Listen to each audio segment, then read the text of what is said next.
Bienvenue, Mashiach et Géoula, vivre la Torah d'après les enseignements du roi Mashiach, transmis à tous ses élèves, et bien évidemment, comme on a l'habitude ensemble, de transmettre les secrets de la Torah révélés par les lèvres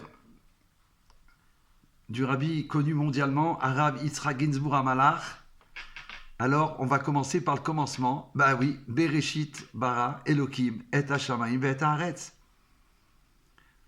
Première lecture, il va nous révéler des secrets merveilleux à propos de chaque partie découpée en 7 de la paracha Bereshit. Donc dans la première lecture, il va révéler qu'est-ce que c'est que l'espace qu'il y a entre les lettres. Dans un rouleau de la Torah, les lettres sont écrites à la main, à l'encre noire. Le parchemin lui-même est blanc. Par conséquent, c'est évident, les lettres sont décrites comme noir sur blanc. Alors, il faut savoir qu'il y a un secret dans la Kabbale concernant l'espace blanc entre les lettres noires. Cet espace est connu sous le nom de l'air entre les lettres, l'air AIR. La signification de cet espace et la façon de le lire est l'un des secrets que Mashiach révélera avec l'aide de Dieu immédiatement. Nous devons nous assurer que l'encre noire de chaque lettre du rouleau de la Torah est entourée de parchemins sur les 4 côtés. Aucune lettre ne doit toucher ses voisines. Un espace d'au moins l'épaisseur d'un cheveu doit les séparer. Par conséquent, si 2 lettres se touchent légèrement dans un rouleau de la Torah ou sur une mezouza ou sur des tefilines, le parchemin entier, mezouza ou tefilines, sont rendus invalides. Comment devons-nous comprendre l'espace blanc séparant les lettres dans le rouleau de la Torah? Les sages nous disent qu'avant la création du monde, avant qu'il n'y ait du parchemin et de l'encre, la Torah était écrite comme feu noir sur feu blanc. La pensée chassidique explique que le feu noir représente la lumière de Dieu qui remplit tous les mondes.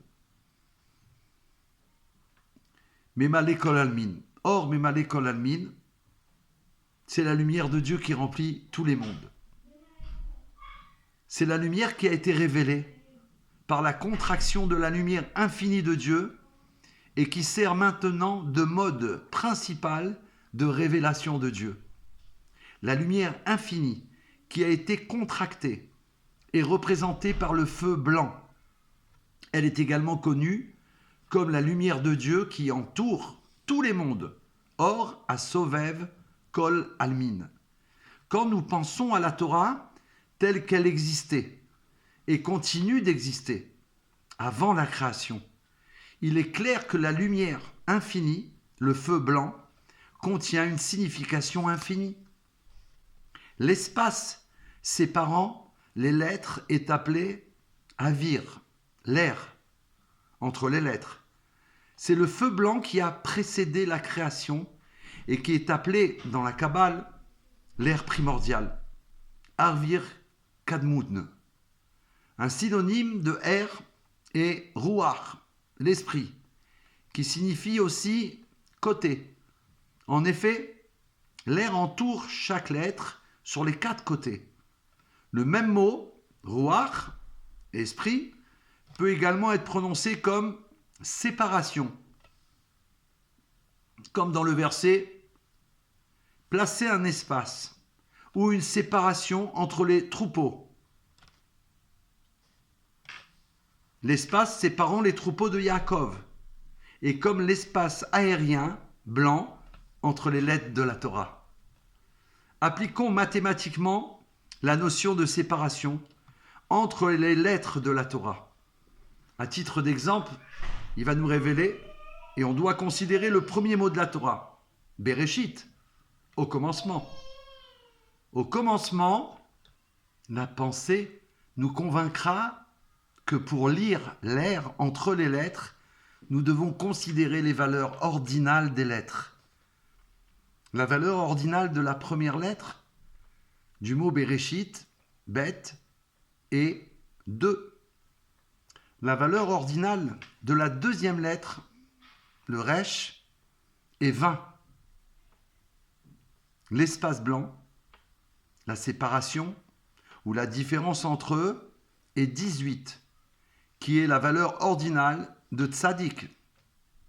Ainsi, entre la première et la deuxième lettre de la Torah, il y a un espace caché et aérien, tzaddik. La lettre suivante est un aleph, dont la valeur ordinale est 1. La différence entre le resh et le aleph est 19, qui est la valeur ordinale du kouf.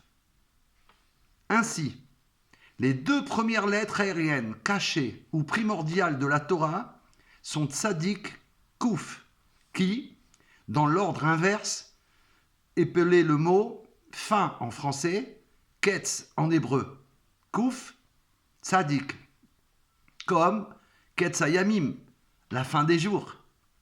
L'ordre inverse suit le dicton très connu, la fin est insérée dans le début. Ainsi la Torah commence et cache immédiatement entre ses lettres le secret de la fin des jours, l'ère messianique, où la lumière infinie de Dieu sera à nouveau révélée. Il est approprié que le premier secret révélé par l'ère entre les lettres soit lié au Mashiach. La première fois que le mot er, avir, ou ruach, esprit, apparaît dans la Torah, c'est un verset plus loin. On a bien compris dans la démonstration de Rav Ginsburg à Malach que la lettre resh, c'est pas sa valeur numérique, c'est la 20e quand on compte l'aleph bet sans les lettres finales. Ok? C'est un spot Géoula bien évidemment. Ainsi, la Torah commence et cache immédiatement entre ses lettres le secret de la fin des jours, Ketz Hayamim, l'ère messianique où la lumière infinie de Dieu sera à nouveau révélée. On le répète pour que ce soit bien ancré en nous et on va voir pourquoi. Parce qu'il est approprié que le premier secret révélé par l'ère entre les lettres, il soit lié au Mashiach. La première fois que le mot er ou ruach, esprit, apparaît dans la Torah, c'est un verset plus loin. Et l'esprit de Dieu planait au-dessus de la surface des eaux. Veruach Elokim merachefet al pene hamaim, le deuxième verset de la Torah, qui selon les sages fait allusion à Ruach shel Mashiach, Rucho shel Mashiach, l'esprit du Mashiach. Le Mashiach a une affinité particulière avec le Ruach, avec l'esprit, et donc avec l'air entre les lettres, comme on le trouve dans le verset, et une pousse jaillira de la source de Ishaï, et une branche de ses racines portera le fruit. Et l'Esprit de Dieu reposera sur lui, un esprit de sagesse et d'intelligence, un esprit de conseil et de force, un esprit de connaissance et de crainte de Dieu. Et il sera inspiré par la crainte de l'Éternel. Et il ne jugera pas avec la vue de ses yeux, ni ne reprendra avec l'ouïe de ses oreilles. Comme indiqué, il s'agit de la séparation entre les troupeaux, l'air ou feu blanc qui sert de fond sur lequel le feu noir des lettres de la Torah est écrit. Merci Hachem pour ces merveilles. La littérature traditionnelle de la Torah présente différentes réponses à la question de savoir pourquoi Dieu a créé le monde. Dans le Midrash, nous trouvons l'explication. Le saint, le séparé, le bienheureux, il a eu une envie de se faire une demeure ici-bas. Nitava, Akadosh Baruch Hu, liot lo dira betartonim. C'est la traduction de ce verset qu'on vient de dire. De différentes raisons invoquées pour la création, nous avons expliqué ailleurs que celui-ci est considéré comme le plus profond. Compte tenu des verbes opérationnels de cette phrase, nitava, qui veut dire aussi désir, et aussi implorer. Nitava, c'est une envie, un désir. Et liot, c'est faire. Ces deux verbes, nous constatons que leur somme numérique en hébreu, bien sûr, c'est la valeur numérique de ces deux mots, est 913.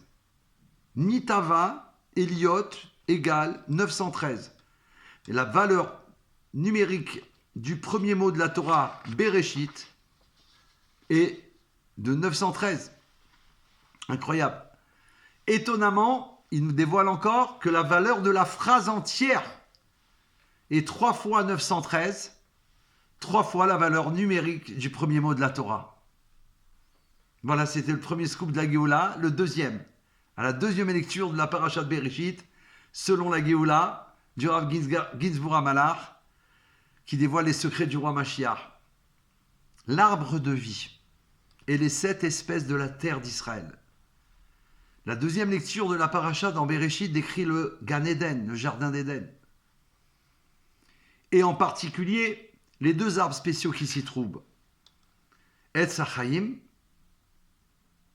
l'arbre de vie, et l'arbre de la connaissance, célèbre, puisqu'il ne fallait pas y goûter. Beaucoup plus tard, on va voir dans le Pentateuque, on va nous apprendre qu'il y a 7 espèces de plantes dont la terre d'Israël est dotée. Une terre de blé, d'orge, de vigne, de figues et de grenades, une terre d'olivier et de miel, le miel des dattes. Les sages ont identifié l'arbre de la connaissance, qui a apporté la mort dans le monde, avec un certain nombre de ces espèces bénies. Il existe une opinion selon laquelle l'arbre de la connaissance était la vigne, une opinion selon laquelle c'était la figue, ou une opinion selon laquelle c'était du blé.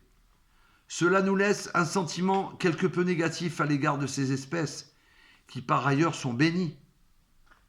Cependant, la véritable source des 7 espèces se trouve dans le Etz Chaim, l'arbre de vie, le fruit de la terre d'Israël, décrite comme la terre de la vie. Tout vient de l'arbre de la vie. En fait, il y a un beau phénomène dans la Torah concernant les 7 espèces. Le mot Etz HaChaim, arbre de vie, apparaît exactement 7 fois dans le Tanakh, correspondant ainsi aux 7 espèces de la terre d'Israël. Les 3 premières instances sont dans la Parasha Bereshit. Les 4 autres apparaîtront dans le livre des Proverbes, où il apparaît comme Etz HaChaim, sans le et. Baruch Hashem. 3e Géoula concernant la Parashat Bereshit. Dans la 3e lecture de Bereshit, nous entendons que Dieu a placé Adam, le premier homme, dans un profond sommeil, pendant lequel il a pris une partie de son corps et en a fait Chava, Ève, la première femme de l'histoire du monde, créée par Dieu, tirée de Adam. Le Harizal, il a révélé que la valeur du sommeil profond, la valeur numérique équivaut à celui de Targum, qui veut dire traduction. Torgeman, traducteur, interprète. Les implications de cette équivalence sont nombreuses. Concentrons-nous sur le sens littéral du mot traduction. C'est ce que nous faisons. J'essaie de traduire, on m'a traduit le cours féerique du Rav Ginzburg que je vous transmets pour déclencher la venue du roi Mashiach ici présent. Ce que révèle cette équivalence, c'est que la version traduite d'un texte est en réalité une version dormante de son original qui sommeille dans le texte original. C'est surtout cette version endormie et traduite qui peut atteindre ceux qui dorment même.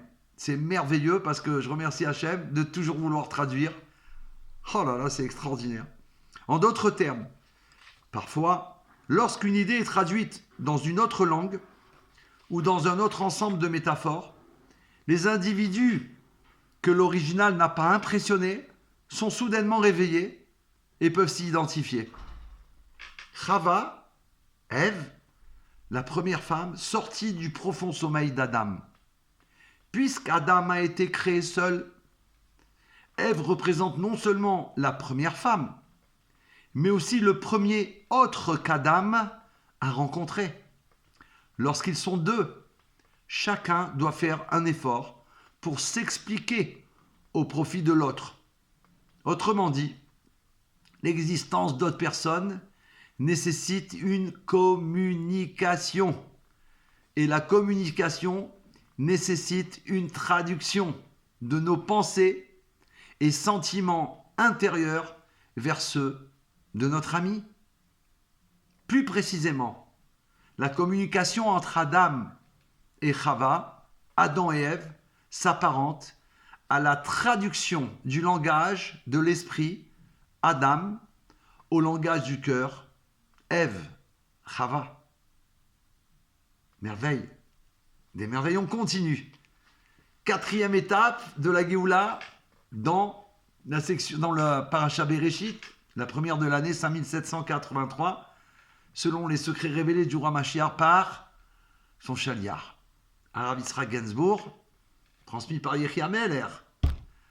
Dans la pensée chassidique, dans la quatrième lecture, quitter le jardin. Eh oui, dans la pensée chassidique, l'arbre de la connaissance correspond au service spirituel connu sous le nom de clarification. Avodat Aberurim, par lequel nous élevons les étincelles de Kedusha, de sainteté, et rejetons les enveloppes d'impureté de la réalité et les renvoyons à leur source. L'arbre de vie, le Etz Chaim, correspond au service dit des unifications. En hébreu, Avodat Hayichudim.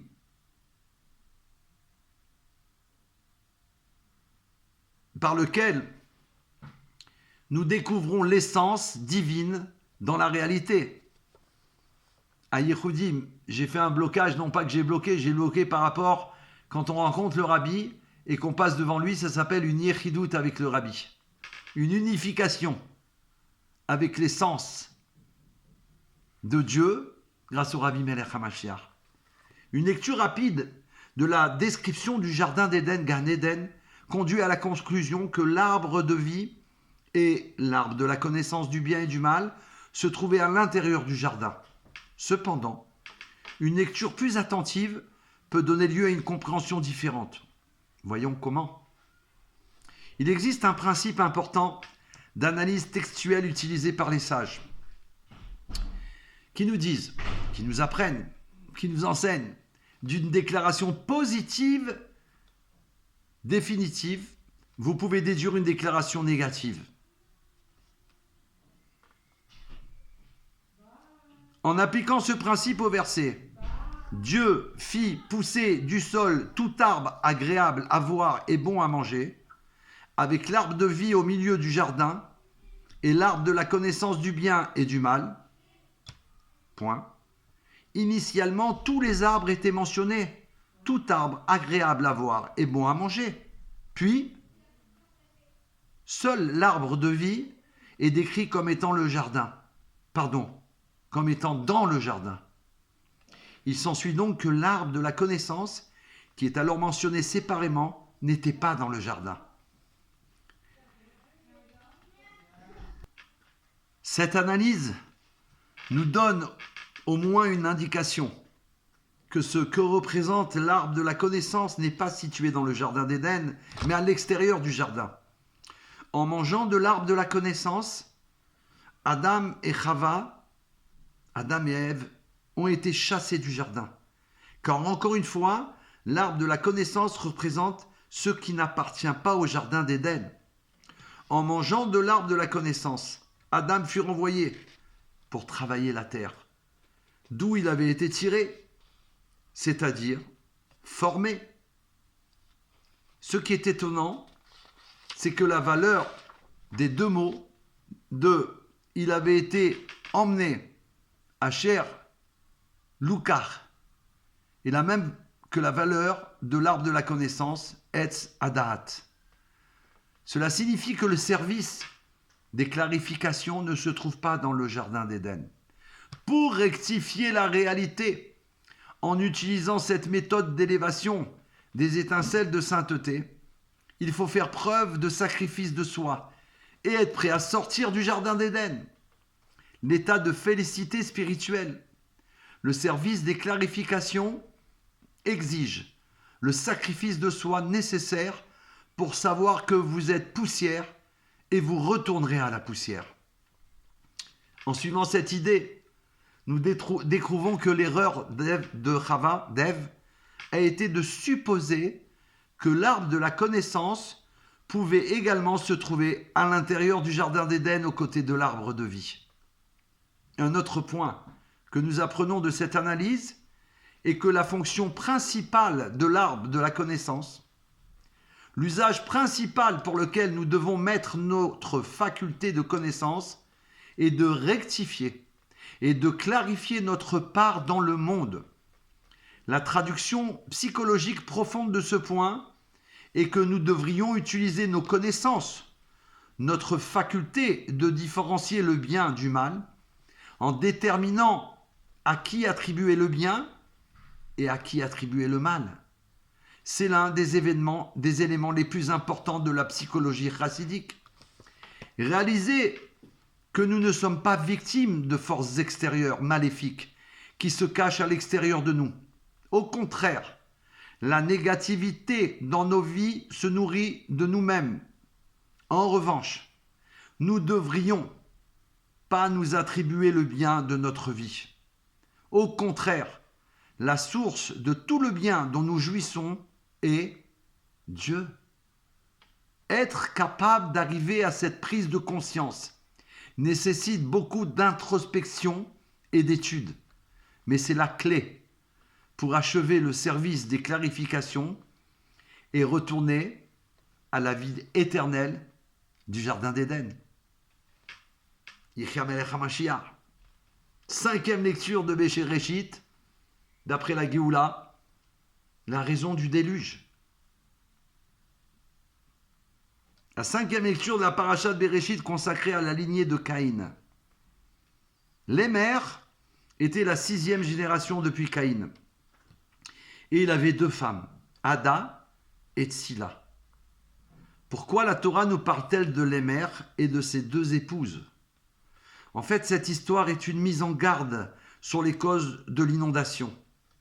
Comme Rashi l'explique, que comme les autres hommes de sa génération, Lémer avait 2 femmes, car l'une, Ada, était censée avoir des enfants, tandis que l'autre, Tsila, était obligée de boire un élixir stérilisant qui l'empêchait de concevoir, lui gardant ainsi sa jeunesse, sa beauté.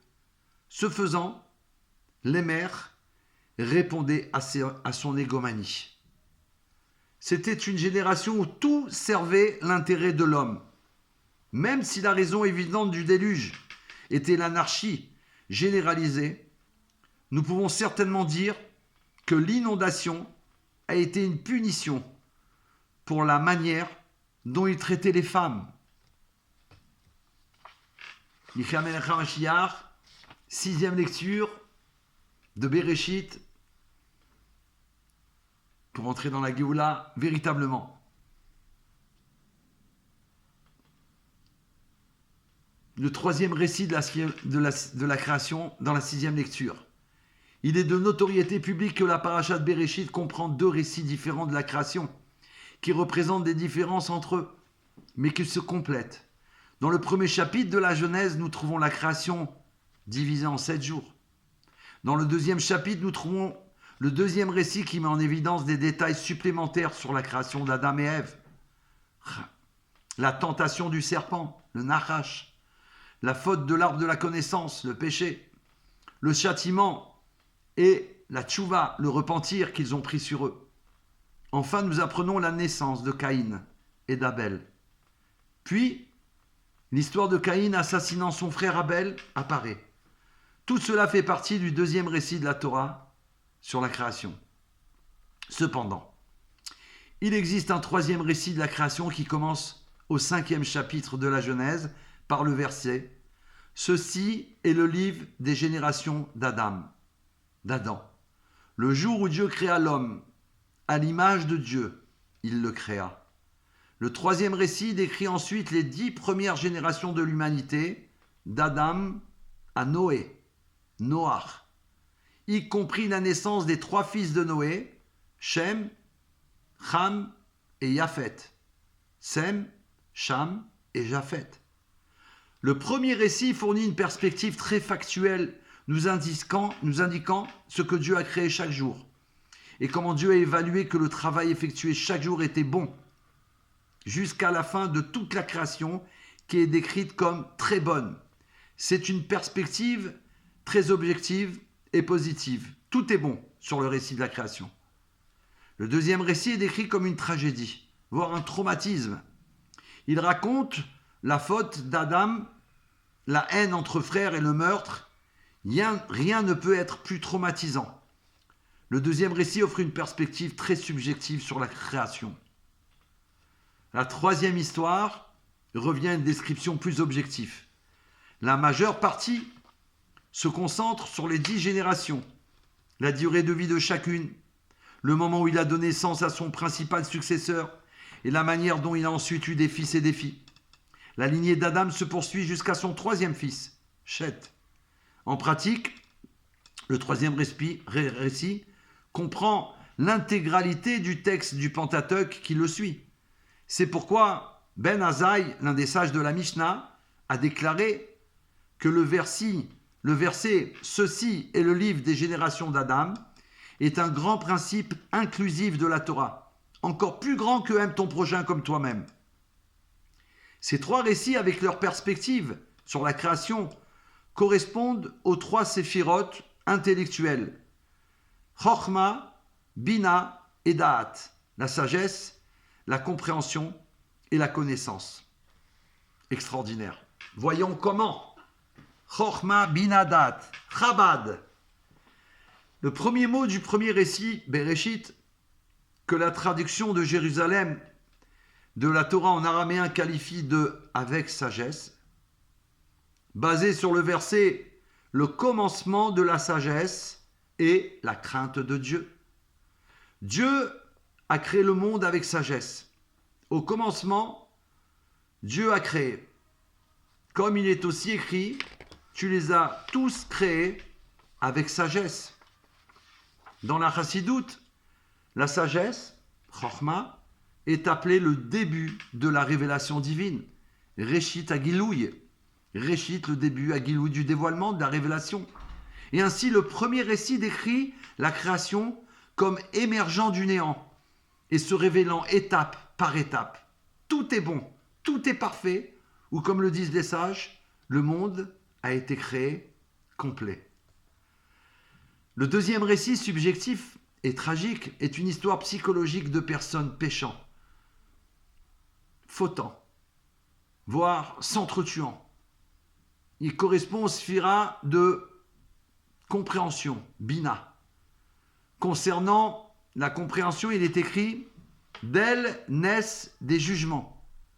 Compréhension, la racine de l'axe gauche de la sphira, et la racine des attributs psychologiques, émotionnels en général, et des émotions négatives en particulier, qui se manifestent toutes deux par le péché et l'échec.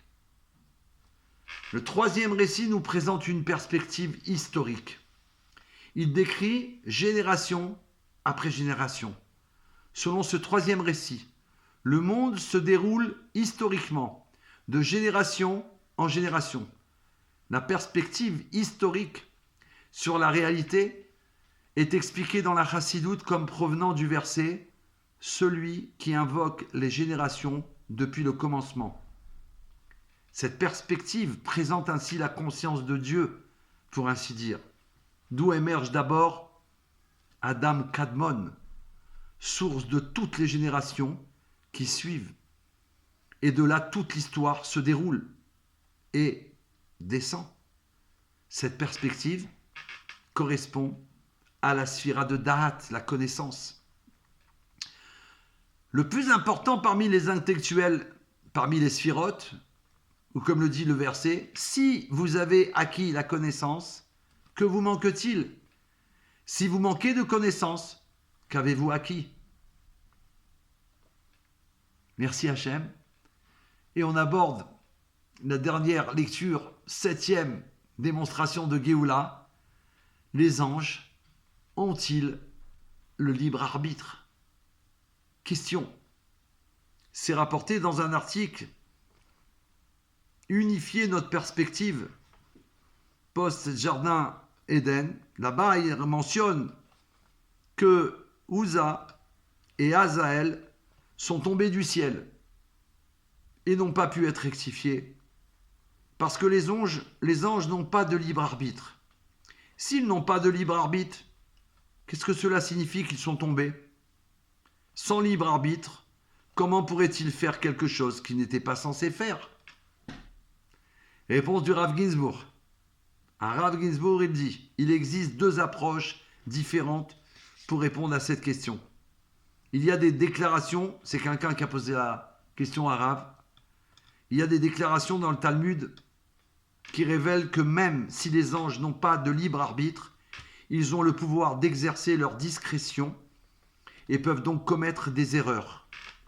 Un exemple concret est lorsque l'ange rencontré a commis une erreur en ne se tenant pas debout lorsque l'âme d'Elisha ben Avouya est montée dans la cour céleste. Il a commis une erreur. À l'époque,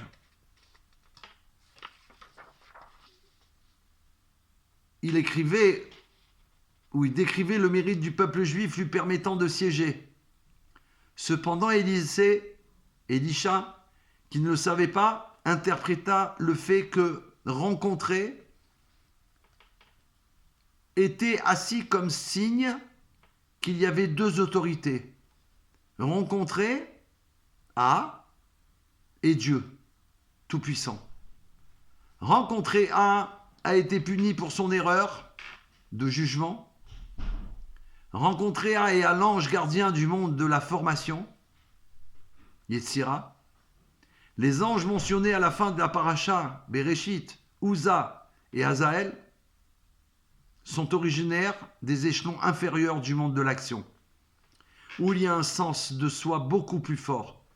Et donc une erreur dans leur jugement était suffisamment grave pour les punir en étant chassés du ciel.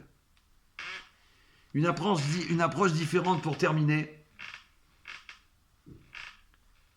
pour répondre à cette question qui a été posée à Rav Yitzhak Ginsburg, et que Dieu a effectivement donné à Uza et à Azaël un mauvais penchant qui les corrompt. Et ils ont fini par y succomber et ont ainsi péché. Cependant, ce n'est clairement pas le cas des autres anges. Les rectifications des erreurs de jugement et du mauvais penchant sont différentes. Dans le futur, tout de suite, immédiatement, Mashiach est là. Le Mashiach rectifiera la faculté de connaissance et il n'y aura plus d'erreur de jugement. Ceci est décrit dans le verset, car la terre sera remplie de connaissance de Dieu, comme les eaux couvrent les océans. Cependant, pour se débarrasser du mauvais penchant, Dieu lui-même devra agir, comme il est dit, et j'éradiquerai de la terre l'esprit d'impureté. Que Dieu y fasse que Bezrat Hashem, par le mérite de révéler les secrets de la Torah, comme le Baal Shem Tov, il a reçu la veille à Rosh Hashanah, comme rapporté dans le célèbre livre du Baal Shem Tov, qui lui a attribué Keter Shem Tov, que Mashiach lui a dit, lorsque les sources de tes enseignements seront révélées jusqu'à l'extérieur, alors Mashiach sera là. On y est arrivé. Depuis longtemps, le Rabbi Mashiach est déjà là. Donc nous arrivons au moment où Dieu lui-même, il va agir et il va éradiquer de la terre l'esprit d'impureté Leolam Vaed. Yechi Adoneinu Moreinu Rabbeinu. Melech HaMashiach Leolam Vaed. Merci à vous, merci de partager. C'est une Géoula atomique et on abordera très prochainement Noach d'une façon géoulatique. Retzoneinu lirot et malkeinu now.